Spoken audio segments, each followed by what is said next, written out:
Pertaining to ಕೋಲಾರದ್ದು ನನ್ನ ಮತಕ್ಷೇತ್ರದ ಕೋಲಾರ ತಾಲೂಕು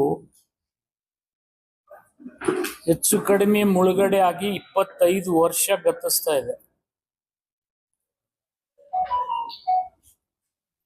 ಆ ಹಿನ್ನೆಲೆಯಲ್ಲಿ ಆ ಮುಳುಗಡೆ ಆಗಿರ್ತಕ್ಕಂಥ 25ನೇ ವರ್ಷದ ಕಾರ್ಯಕ್ರಮವನ್ನ ನಾಳೆ 23ನೇ ತಾರೀಕಿಗೆ ರಾಜ್ಯದ ಉಪಮುಖ್ಯಮಂತ್ರಿಗಳು ನೀರಾವರಿ ಮಂತ್ರಿಗಳು ಬಂದು ಕೆಲವು ಅಡಿಗಲ್ಗಳನ್ನ ಹಾಕ್ತಾರೆ, ಕೆಲವು ಉದ್ಘಾಟನೆಗಳನ್ನ ಮಾಡ್ತಾರೆ. ಹೆಚ್ಚು ಕಡಿಮೆ ಒಂದು 100 ಕೋಟಿ ಕಾರ್ಯಕ್ರಮಗಳನ್ನ ಅವತ್ತು ಚಾಲನೆ ಕೊಡ್ತಾ ಇದ್ದಾರೆ. ಇದ್ರ ಹಿನ್ನೆಲೆ ಏನಪ್ಪಾ ಅಂತಂದ್ರೆ,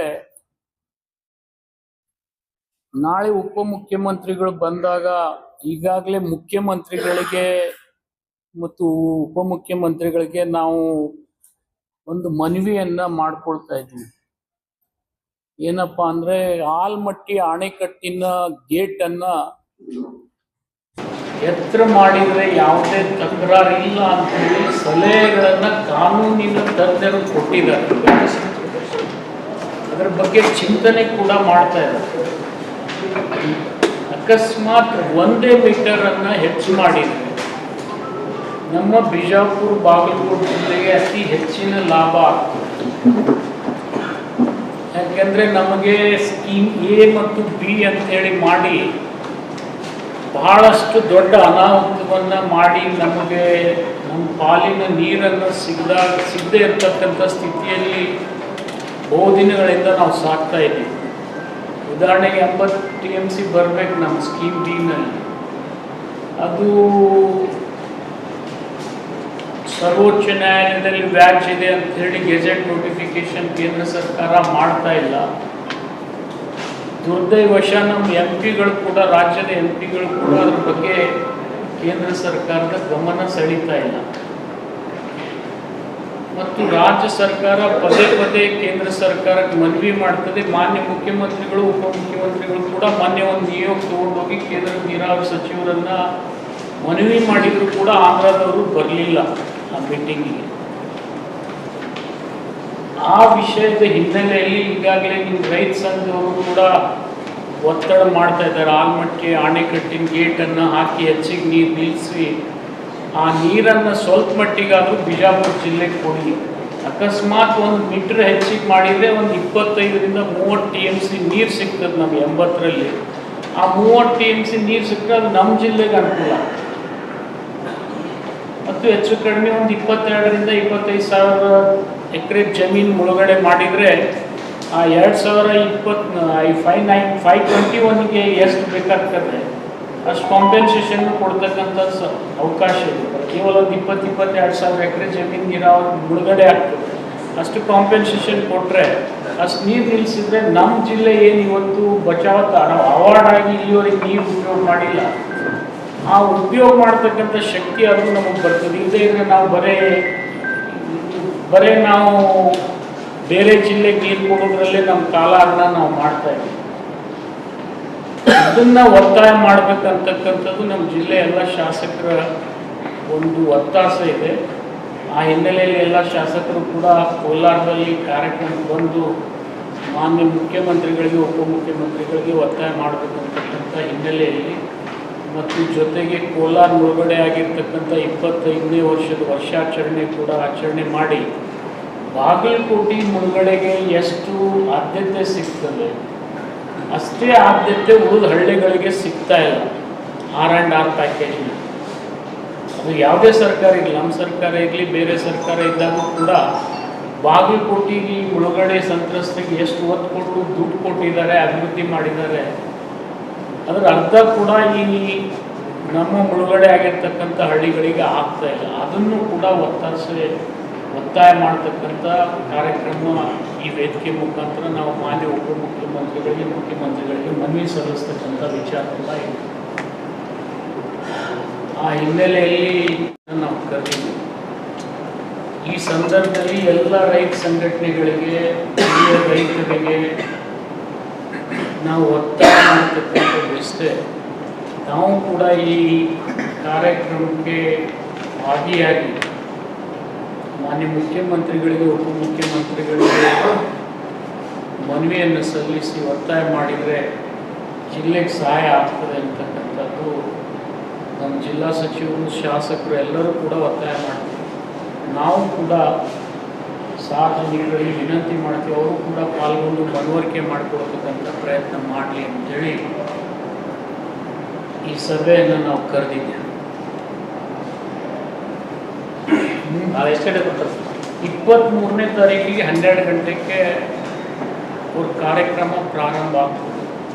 ಅದಕ್ಕಿಂತ ಒಂದು ತಾಸು ಮೊದಲು ಸರ್, ತಾವು ಇದು ಹೇಳಿದ್ರೆ ಈಗ ಹೈಟ್ ಹೆಚ್ಚು ಮಾಡಬೇಕು ಅನ್ನುವಂಥ ಇದು ಎರಡು ವಿಷಯ. ಒಂದು, ಈಗ ಆಲ್ರೆಡಿ ಏನು ಗೆಜೆಟ್ ನೋಟಿಫಿಕೇಶನ್ ಸುಪ್ರೀಂ ಕೋರ್ಟಲ್ಲಿ ಅದಕ್ಕೆ ಏನಾರ ಅದಕ್ಕೆ ವ್ಯತಿರಿಕ್ತವಾಗ್ತದೋ ಇಲ್ಲೋ ಒಂದು. ಆಮೇಲೆ ಇದು ಎಕ್ಸ್ಪರ್ಟ್ ಆಗುವುದಿಲ್ಲ ಅಂತ ಹೇಳಿದ್ರೆ ಸರ್ಕಾರ ಎಕ್ಸ್ಪರ್ಟ್ಗಳು, ಲೀಗಲ್ ಎಕ್ಸ್ಪರ್ಟ್ಗಳು ಸರ್ಕಾರಕ್ಕೆ ಗಮನ ತಂದಾರೋ ಇಲ್ಲೋ, ಅಥವಾ ಇವತ್ತೇ ತಂದಾರೋ ಅಥವಾ ಹಳೆಯ ಮಂದಿರ ಎಲ್ಲೂ ತಂದಿಲ್ಲ. ಹೌದೇ ಕಂಪ್ನಿ ಇವತ್ತೇ ರಾತ್ರಿ ಯಾವಾಗ ಗೊತ್ತಾಯ್ತು ಅವ್ರಿಗೆ? ಇದು ವಿಷಯ ಇವತ್ತೇ ಆಗಿಲ್ಲ, ದೇರ್ ಫಾರ್ ಡೆಕೆಡ್ಸ್. ಅವ್ರಿಗೆ ಇವತ್ತೇ ಗೊತ್ತಾಯ್ತು ಇದು ಕನ್ಸಿಕ್ವೆನ್ಸ್ ಆಗೋದಿಲ್ಲ ಅಂತ ಹೇಳಿ. ಒಂದು 10 ದಿವಸದಿಂದ ಮುಖ್ಯಮಂತ್ರಿಗಳು ಒಂದು ಸಭೆ ಕರೆದಿದ್ದಾರೆ. UKPಗೆ ಸಂಬಂಧಪಟ್ಟಾಗೆ ಎಲ್ಲ ಶಾಸಕರು, ನಮ್ಮ ಬಿಜಾಪುರ ಜಿಲ್ಲೆ ಅಷ್ಟೇ ಅಲ್ಲ, ಎಲ್ಲ ಶಾಸಕರು, ಸಚಿವರು ಸಭೆ ಕರೆದಿದ್ದರು. ನಮ್ಮ ಲೀಗಲ್ ಎಕ್ಸ್ಪರ್ಟ್ ಆದಂಥ ಮೋಹನ್ ಕಾತ್ರಕಿಯವರು ಆ ಸಭೆಯಲ್ಲಿ ಅವರು ಒಂದು ಮಾತನ್ನು ಏನು ಹೇಳಿದರು ಅಂದರೆ, ನಾವು ಮೇಲಿಂದ ಮೇಲೆ ಸುಪ್ರೀಂ ಕೋರ್ಟಿಗೆ ವಿನಂತಿ ಮಾಡ್ತಾ ಇದ್ದೀವಿ, ಕೇಸ್ ಕ್ಲಿಯರ್ ಮಾಡಿ ಡಿಸ್ಪೋಸ್ ಮಾಡಿ ಅಂತ. ಆದರೆ ಇನ್ನೂವರೆಗೆ ಅವರು ಡೇಟು ಕೊಡ್ತಾ ಇಲ್ಲ, ಏನು ಮಾಡ್ತಾ ಇಲ್ಲ. ಮತ್ತು ಬೇರೆ ರಾಜ್ಯಗಳು ಆ್ಯಕ್ಟಿವ್ ಆಗಿ ಪಾರ್ಟಿಸಿಪೇಟ್ ಮಾಡಿ ಇದನ್ನು ನಿರ್ಣಾಯಕ ಹಂತಕ್ಕೆ ತೆಗೆದುಕೊಂಡು ಹೋಗ್ತಕ್ಕಂಥ ಉತ್ಸುಕತೆಯನ್ನು ತೋರ್ತಾ ಇಲ್ಲ. ಅದಕ್ಕೆ ಗೇಟನ್ನು ಎತ್ತರ ಮಾಡಿದರೆ ನಮಗೆ ಯಾವುದೇ ಬಾಧ್ಯತೆ ಇಲ್ಲ ಅಂತೇಳಿ ಅಂತಕ್ಕಂಥ ಅಭಿಪ್ರಾಯ ವ್ಯಕ್ತಪಡಿಸಿದ್ದಾರೆ. ಇದನ್ನು ಮಾನ್ಯ ಮುಖ್ಯಮಂತ್ರಿಗಳ ಎದುರಿಗೆ, ಉಪಮುಖ್ಯಮಂತ್ರಿಗಳ ಎದುರಿಗೇ ವ್ಯಕ್ತಪಡಿಸಿದ್ದಾರೆ. ಆ ಹಿನ್ನೆಲೆಯಲ್ಲಿ ಇದನ್ನು ಒತ್ತಾಯ ಮಾಡತಕ್ಕಂಥ ಅನಿವಾರ್ಯ. ಈಗ ಮಹಾರಾಷ್ಟ್ರದಲ್ಲಿ ಒಂದು ಹೋರಾಟ ಮಾಡ್ತಾ ಇದೆ ಸರ್, ಆಲ್ಮಟ್ಟಿ ಡ್ಯಾಮನ್ನು ಎತ್ತರ ಮಾಡಬಾರ್ದು, ಎತ್ತರ ಮಾಡಿದರೆ ನಮ್ಮ ಪ್ರವಾಹ ಆಗುತ್ತೆ ಅಂತ ಹೇಳಿ. 2019ರಲ್ಲಿ ತಜ್ಞರ ನಿಯೋಗ ಮಹಾರಾಷ್ಟ್ರದವರ ಬಂದು ಆಲ್ಮಟ್ಟಿ ಡ್ಯಾಮ್ ಎತ್ತರ ಮಾಡಿದರೆ ಯಾವುದೂ ಪ್ರವಾಹ ಆಗಲ್ಲ ಅಂತ ಒಂದು ಕಡೆ ಹೇಳ್ತಾರೆ. ಈಗ ಇದು ಹೊಸ ಇಶ್ಯೂ ಮಾಡಿಕೊಂಡು ನಮ್ಮ ಭಾಗಕ್ಕೆ ಅನ್ಯಾಯ ಮಾಡೋ ಒಂದು ಸಂಚನ ಮಹಾರಾಷ್ಟ್ರ ಸರ್ಕಾರ ಮಾಡ್ತಾ ಇದೆ ಅಂತ ಆರೋಪ ಕೇಳಿದೆ. ನನಗೆ ಗೊತ್ತಿರೋ ಮಟ್ಟಿಗೆ ಮಹಾರಾಷ್ಟ್ರಕ್ಕೂ ಕೂಡ ಮನವರಿಕೆ ಆಗಿದೆ. ಇದನ್ನು ಎತ್ತರ ಮಾಡೋದ್ರಿಂದ ಮಹಾರಾಷ್ಟ್ರಕ್ಕೆ ಯಾವುದೇ ಹಾನಿ ಇಲ್ಲ. ಆದರೆ ದುರದೃಷ್ಟವಶ ಆಂಧ್ರ ಮತ್ತು ತೆಲಂಗಾಣ ಸುಮ್ಮನೆ ಖ್ಯಾತಿ ತೆಗೆದು ನಮಗೂ ನೀರನ್ನು ಉಪಯೋಗ ಮಾಡಲಿಕ್ಕೆ ಬಿಡ್ತಾ ಇಲ್ಲ, ಅವ್ರಿಗೂ ಉಪಯೋಗ ಮಾಡ್ಕೊಳ್ತಕ್ಕಂಥ ಅವಕಾಶ ಇಲ್ಲ. ಯಾಕಂದರೆ ಸಮುದ್ರಕ್ಕೆ ನೀರು ಹೋಗ್ತಾ ಇದೆ. ಇದರಲ್ಲಿ ಮೂಲ ತಪ್ಪಿಸಿರು ಆಂಧ್ರದವರು ಅಂತೇಳಿ ನಾನು ಭಾವಿಸ್ತೀನಿ. ಅನ್ಡಿವೈಡೆಡ್ ಆಂಧ್ರ ಸ್ಟೇಟ್ ನೋಡಿ 524 ಆಗ್ತೈತೆ, ಮತ್ತೆ 500 ಸ್ವಲ್ಪ ಕಡಿಮೆ ಮಾಡಿದ್ರೆ ತಪ್ಪಿಲ್ಲ. ನಾವು 1 ಮೀಟರ್ ಹೆಚ್ಚು ಮಾಡಿದರೆ ನಮ್ಗೆ 25ರಿಂದ 30 TMC ನೀರು ಸಿಗ್ತದೆ. ಈಗ ಒಂದು ಸಮಸ್ಯೆ ಏನಾಗುತ್ತೆ ಸರ್, ಈಗ ಕೃಷ್ಣಾ ನ್ಯಾಯಾಧೀಕರಣ 2ನೇ ತೀರ್ಪು ಬಂದ ಮೇಲೆ 524 ಪಾಯಿಂಟು ನಾವು ಎತ್ತರಿಸ್ಬೇಕಂತಿದೆ. ಗೆಜೆಟ್ ನೋಟಿಫಿಕೇಶನ್ ಇಲ್ಲದೆ ನೀವು ಕೇವಲ 1 ಮೀಟ್ರು ನಾವು ಎತ್ತರ ಮಾಡಿದರೆ ಅದು ಕಂಟೆಂಟ್ ಆಫ್ ಕೋರ್ಟ್ ಆಗಲ್ಲ. ಇಲ್ಲಂತ ನಾನೇ ಹೇಳ್ತಾ ಇದ್ದೀನಲ್ಲ, ಲೀಗಲ್ ಎಕ್ಸ್ಪರ್ಟ್ಸೇ ಹೇಳಿದ್ದಾರೆ ಗೇಟ್ ಹೈಟ್ ಮಾಡೋದ್ರಲ್ಲಿ ಯಾವುದೇ ಬಾಧ್ಯತೆ ಇಲ್ಲ ಅಂಥೇಳಿ. Mohan Katarki right from day 1 ಇಂದ BJP ಗೌರ್ಮೆಂಟ್ ಇದ್ದಾಗೂ ಅವರೇ ಇದ್ದಾರೆ, ದಳದ ಗೌರ್ಮೆಂಟ್ ಇದ್ದಾಗೂ ಅವರೇ ಇದ್ದಾರೆ, ಕಾಂಗ್ರೆಸ್ ಗೌರ್ಮೆಂಟ್ ಇದ್ದಾಗೂ ಅವರೇ ಇದ್ದಾರೆ. ಇದು ಅವ್ರ ಒಪಿನಿಯನ್. ಕಾಸ್ ಆಫ್ ಆ್ಯಕ್ಷನ್ ನೀವು ಸ್ಟಾರ್ಟ್ ಮಾಡಬೇಕು, ಗೇಟ್ ಎತ್ತರ ಮಾಡಿ, ಅವಾಗ ಅವರೇ ಬರ್ತಾರೆ ನ್ಯಾಚುರಲಿ ಅಂತೇಳಿ ಅವರೇ ಹೇಳಿ. ತಾವು 524 ನಾನು 520 ಅಷ್ಟು ಮಾಡಿದರೆ ಸರ್ಕಾರ ಮೊದಲಿಂದ ಏನು ಹೇಳುತ್ತದೆ, ಅಷ್ಟು ಮಾಡಿದರೆ ನಮ್ಮದು 50,000 ಕೋಟಿಗಿಂತಲೂ ಹೆಚ್ಚು ನಮ್ಗೆ ಖರ್ಚು ಬರಬೇಕು. ತಾವು ಹೇಳಿದ್ರೆ 22,000 ಎಕರೆ ಅಷ್ಟೇ ಹೋಗ್ತೈತೆ ಅಂತ ಹೇಳಿ. ನಾನು 1 ಮೀಟರ್ ಅಂತ ಹೇಳಿದೆ. ಅದೇ 1 ಮೀಟರ್ಗೆ 22,000. ಈಗ ಅಡಿಷನಲ್ 22,000ರಿಂದ 25,000 ಎಕರೆ ಹೆಚ್ಚು ಕಡಿಮೆ ನಾವು ಮುಳುಗಡೆ ಮಾಡ್ಬೋದು. ಅದಕ್ಕೆ ಫೈನಾನ್ಷಿಯಲಿ ಅದಕ್ಕೇನು ಪ್ರಾಬ್ಲಮ್ ಆಗೋದಿಲ್ಲ. ಮತ್ತೆ ಅದರಲ್ಲಿ ಪಾರ್ಷಿಯಲಿ ಪೇಮೆಂಟ್ ಆಗಿದ್ದು ಇದೆ. 1 ಮೀಟರ್ ಮಾಡೋದ್ರಿಂದ ನಮಗೇನು 80 TMC ಬಾಗಲಕೋಟೆ ಬಿಜಾಪುರಕ್ಕೆ ಸಿಗಬೇಕಾಗಿತ್ತು, ಸ್ಟೇಜ್ 3ನಲ್ಲಿ ಸಿಗ್ತಾ ಇದೆ. ಅದನ್ನು ಇವತ್ತಿನಿಂದ ನಾವು ಉಪಯೋಗ ಮಾಡಲಿಕ್ಕೆ ಅವಕಾಶ ಆಗ್ತದೆ.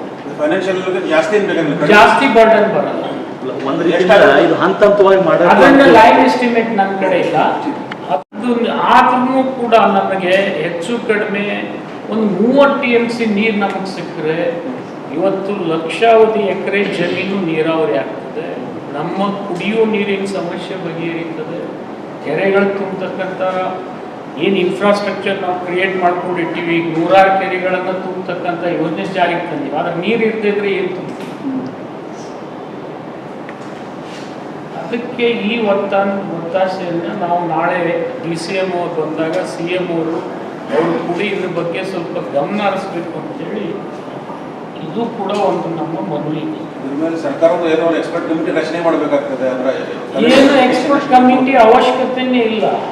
524 ಪೂರ್ತಿ ಮಾಡೋದೇ ಬೇಕಾಗಿಲ್ಲ. ಬರೀ 1 ಮೀಟರ್ ಮಾಡಿತ್ತು. 524 ಪೂರ್ತಿ ಮಾಡಿದರೆ ಫೈನಾನ್ಷಿಯಲ್ ಇಂಪ್ಲಿಕೇಶನ್ಸ್ ಬೇಕು, ಗೆಜೆಟ್ ನೋಟಿಫಿಕೇಶನ್ ಒಂದು ಸಮಸ್ಯೆ ಬರ್ಬೋದು.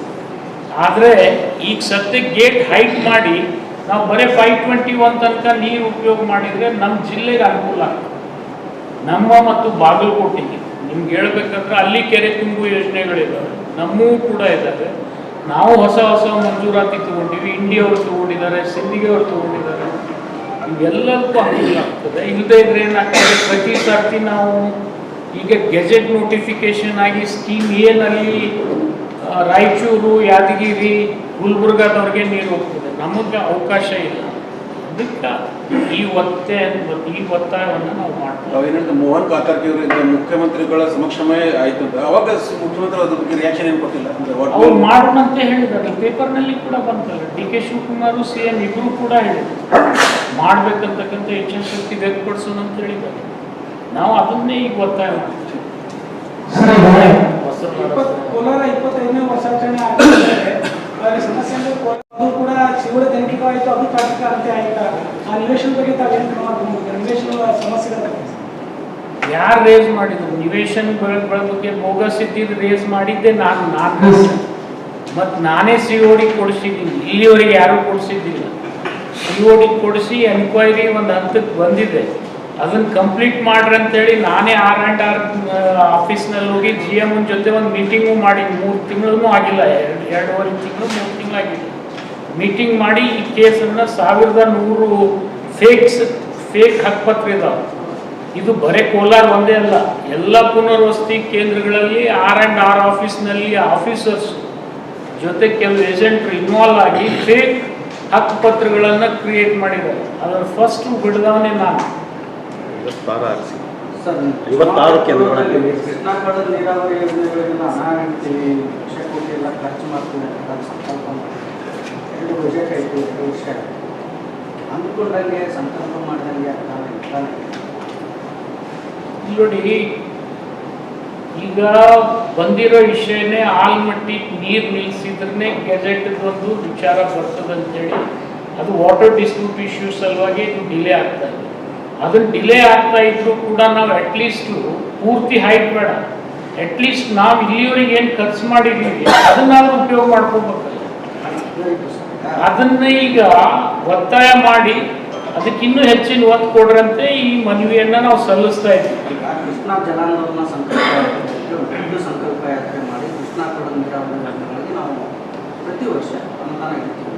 ಕನಿಷ್ಠ 40,000 ಕೋಟಿ ಅದನ್ನು ನಾವು ಸಹ ರಾಜ್ಯದ ನೀರಾವರಿ ಯೋಜನೆಗಳಿಗೆ 1 ಲಕ್ಷ ಕೋಟಿ ರೂಪಾಯಿ. ಅದು ನೋಡಿ, ಫೈನಾನ್ಷಿಯಲ್ ಕಮಿಟ್ಮೆಂಟ್ ಮಾಡ್ತಕ್ಕಂಥದ್ದು ಮುಖ್ಯಮಂತ್ರಿಗಳು ಮತ್ತು ಮುಖ್ಯಮಂತ್ರಿಗಳೇ ಮಾಡ್ತಾರೆ.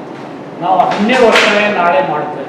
ಸರ್, ಇಂದ ನೀವು ಭರವಸೆ ಕೊಟ್ಟಿದ್ರಿ ವಿಜಯಪುರದಲ್ಲಿ ಚುನಾವಣೆ ಪೂರ್ವದಲ್ಲಿ CM ಅವ್ರು ಕೊಟ್ಟಿದ್ರು, DCM ಅವರು ಮಾತಾಡಿದ್ರು ಆ ಸಂದರ್ಭದಾಗ, ಅದು ಈಡೇರಿಲ್ಲ. ನಾವು ಯಾವುದು ಕ್ವಶನ್ ಕೇಳಿದ್ರಲ್ಲ, ಅದೇ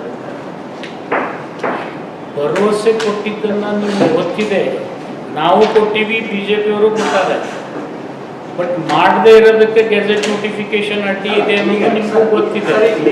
ಈಗ ನಾನು ನಿಮಗೆ ವಿನಂತಿ ಮಾಡ್ತಾ ಇರೋದು ಏನಂದ್ರೆ, ನಮಗೆ ಪೂರ್ಣ ಪ್ರಮಾಣದ ಮುಗಿದೇ ಇದ್ರೂ ಕೂಡ ನಮ್ಮ ತ್ವರಿತವಾಗಿ ಒಂದು 30 TMC ನಮ್ಮ ಜಿಲ್ಲೆಗೆ ಸಿಕ್ಕರೆ ಇದಕ್ಕಿಂತ ದೊಡ್ಡ ಸಹಾಯ ಇಲ್ಲ. ತಾವೇ ಹೇಳಿದ ಪ್ರಕಾರ ಎಕ್ಸ್ಪರ್ಟ್ ಕಮಿಟಿ ಪ್ರಕಾರ 1 ಮೀಟರ್ ಹೆಚ್ಚಿಸಲಿಕ್ಕೆ ತೊಂದರೆ ಇಲ್ಲ. ಇದನ್ನೇ ನಾವು ಇದನ್ನೇ ಒತ್ತಾಯ ಇಟ್ಟಿದ್ರೆ ಅಟ್ಲೀಸ್ಟ್ ಈಗ ಈಗ ಅದನ್ನೇ ಒತ್ತಾಯ ಸ್ಟಾರ್ಟ್ ಮಾಡ್ತಾ ಇದ್ದೀವಿ. ಈಗ ನಾವು ಎಲ್ಲ ಶಾಸಕರು ಸಚಿವರು ಒತ್ತಾಯ ಮಾಡಿದ ಮೇಲೆ ಮೊನ್ನೆ ಈ ಮೀಟಿಂಗನ್ನು ಕರೆದಿದ್ದಾರೆ. ಈಗ ಇದಕ್ಕೊಂದು ಚಾಲನೆ ಸಿಗಲಿ ಅನ್ನೋದೇ ನಮ್ಮ ಆಸೆ. ನಿಮ್ಮ ಆಸೆ ಕೂಡ ಅದೇ ಆಗಿರಲಿ. ನಿಮ್ಮ ಒತ್ತಾಸೆ ಕೂಡ ಜಿಲ್ಲೆಯವರಾಗಿರೋದ್ರಿಂದ ಒತ್ತಾಸೆ ಕೂಡ ಅದೇ ಇರಲಿ. ಅದು ಆಗಲಿ ಸರ್, ವೇಸ್ಟ್ ಮಾಡಿದ್ವಿ ನಾವು 2 ವರ್ಷ ವೇಸ್ಟ್ ಮಾಡೋದು ಬೇಡ. ಈಗ ಸರ್ ಈಗ ಆಗಿದ್ದಂತೂ ಆಗಿ ಹೋಗ್ಯದ, ಈಗ ಆಗುದರೆ ಬೇಕಲ್ಲ ಸರ್. ಈಗ 1 ಮೀಟರ್ ಎತ್ತರಿಸಿದ್ರೆ ಎಷ್ಟು ಅನುದಾನದ ಅಗತ್ಯ ಬೀಳ್ಬೋದು? ಗೇಟ್ ಹಾಕೋದು ಅಷ್ಟೇ ಇದೆ.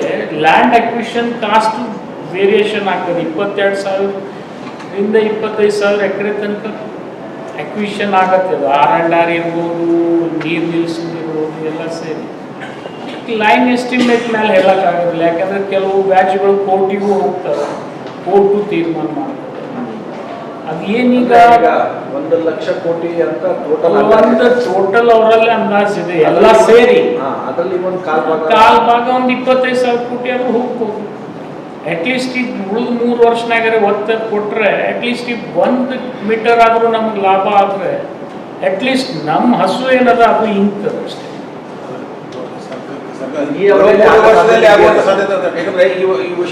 ನನಗೆ ನಾನು ನಿಮ್ಮಲ್ಲಿ ಹೇಳುವುದೇನಂದ್ರೆ, ಒಂದು ಪ್ರಯತ್ನ ಮಾಡಿದ್ರೆ ಅಟ್ಲೀಸ್ಟ್ ಈ 3 ವರ್ಷದಲ್ಲಿ 1 ಮೀಟರ್ಗಾದರೂ ನಾವು ಮಾಡಿಕೊಂಡ್ರೆ ನಮ್ಮ ಜಿಲ್ಲೆಗೆ ಒಂದು ಅನುಕೂಲ ಆಗ್ತದೆ. ಸರ್, ಈಗ 1 ಮೀಟರ್ ಎತ್ತರಕ್ಕೆ ನೀರು ನಿಲ್ಲಿಸಕ್ಕೆ ಮನವಿ ಮಾಡ್ತಾರೆ 24ವರೆಗೆ. ಅದನ್ನು ಆ ಯೋಜನೆ ಅದು ಅಂತೂ ನಡೀತಾ ಇದೆ. ಅದು ಕೋರ್ಟ್ನಲ್ಲೇ ನಡಿಬೇಕು. ಅದು ಅನ್ಲೆಸ್ ಕೋರ್ಟ್ನಲ್ಲಿ ಡಿಸಿಷನ್ ಆಗುವವರೆಗೆ ಅದು ಅಲೋಕೇಶನ್ ಆಗೋದಿಲ್ಲ. ಆದರೆ ಅಟ್ಲೀಸ್ಟ್ ನಮ್ಮ ಏನೀಗ ಬಚಾವ್ ಅವಾರ್ಡ್ ಪ್ರಕಾರ ಏನು 80 TMC ನಮ್ಗೆ ಸಿಕ್ಕಿದೆ, ಅದರಲ್ಲಿ ಇದು ಆದರೂ ಅವಕಾಶ ಸಿಗ್ತದೆ. 1 ಮೀಟರ್ ಹೆಚ್ಚು ಮಾಡೋಕ್ಕೂ ಮತ್ತು ಅಲ್ಲಿಗೆ ಏನು ಪ್ರಾಬ್ಲಮ್ ಏನಿಲ್ಲ. ಬರೀ ಲ್ಯಾಂಡ್ ಅಕ್ವಿಷನ್ ಸ್ವಲ್ಪ ಮಾಡಿದ್ರೆ ಬಟ್ ಕಟ್ಟಡಗಳ ಪೇಮೆಂಟ್ ಆಗಿಬಿಟ್ಟಿದೆ. 521 ಯಾವ ಊರು ಒಳಗಡೆ ಆಗ್ತಾವಲ್ಲ, ಇನ್ಕ್ಲೂಡಿಂಗ್ ನಮ್ಮ ಸಿರ್ಗೂರು ಅದ, ಇಲ್ಲೇ ಬಿಜಾಪುರ ತಾಲೂಕು, ಅದಕ್ಕೂ ಪೇಮೆಂಟ್ ಆಗಿದೆ. 520 1 ಮೀಟರ್ ಮಾಡೋದು ಬೆಟರ್. 100% 3 ವರ್ಷನಾಗ ನಮಗೆ ಅದು ಆಯ್ತಪ್ಪ ಅಂದ್ರೆ ಮುಂದೆ ನಾವು ಈ ಬಚಾವ್ ಅವಾರ್ಡ್ ಎಂದಾಗ್ತದೋ ಬಿಡ್ತದೋ ಕಾಯ್ಕೋತ್ ಕೂಡಿದ್ರಾಗೆ ನಮ್ಮ ಕಾಲಹರಣ ಮಾಡ್ತಕ್ಕಂಥ ಅವಕಾಶ ಆಗುತ್ತೆ.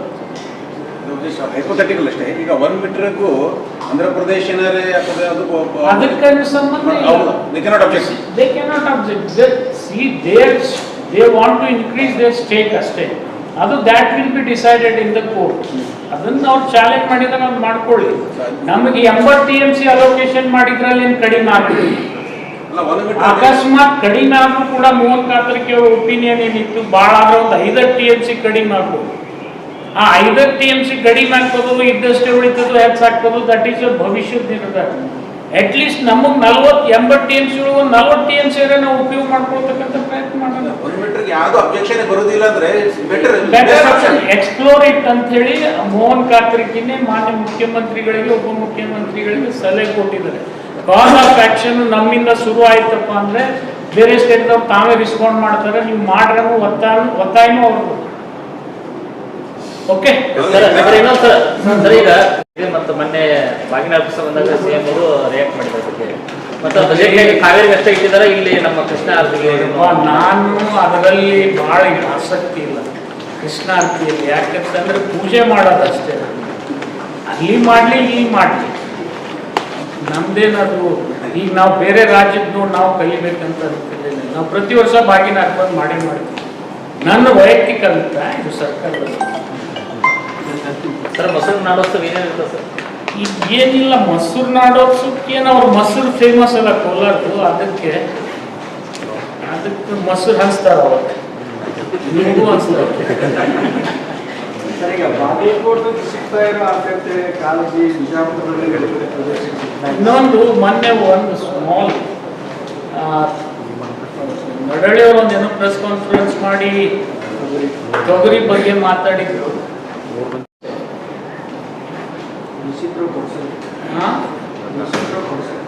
ಕೊಟ್ರ ಡಿಸಿ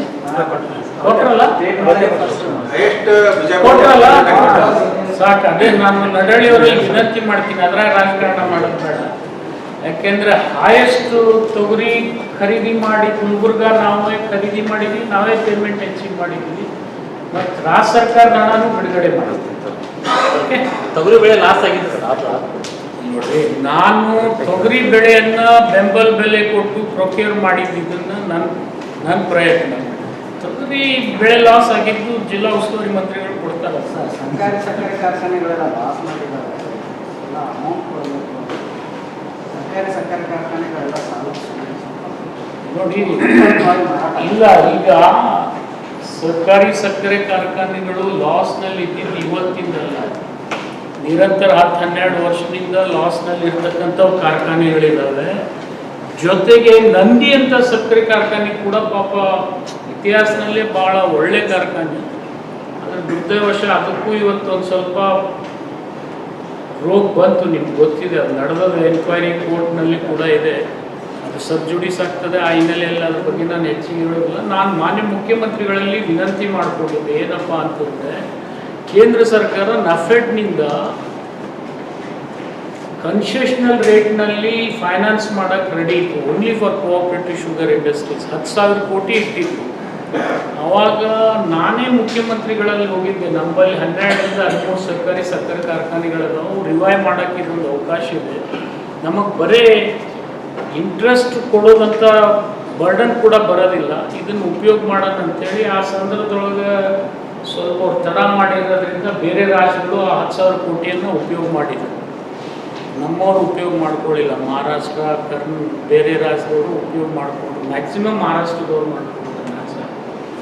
ಅದಕ್ಕೀಗ ಮತ್ತೆ ಮೊನ್ನೆ H K Patil, M B Patil ಮತ್ತೆ ಮಾನ್ಯ ಮುಖ್ಯಮಂತ್ರಿಗಳಲ್ಲಿ ವಿನಂತಿ ಮಾಡಿಕೊಂಡು ಜಿಲ್ಲೆಯ ಕೆಲವು ಸರ್ಕಾರಿ ಸಕ್ಕರೆ ಕಾರ್ಖಾನೆಗಳಿಗೆ ಅಸಿಸ್ಟೆನ್ಸ್ ಕೊಡ್ರಿ ಅಂತ ಬೆನ್ನ ಹತ್ತಿದ್ದಾರೆ.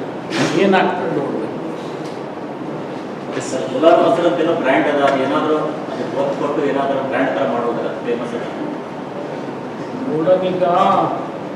ಈಗ ಅಲ್ಲಿ ಮಾಡ್ತಕ್ಕಂಥದ್ದು R&Rನಲ್ಲಿ ಕೋಲಾರ್ನಲ್ಲಿ ಇಲ್ಲಿವರೆಗೆ ಏನೂ ಅಭಿವೃದ್ಧಿ ಆಗಿರಲಿಲ್ಲ.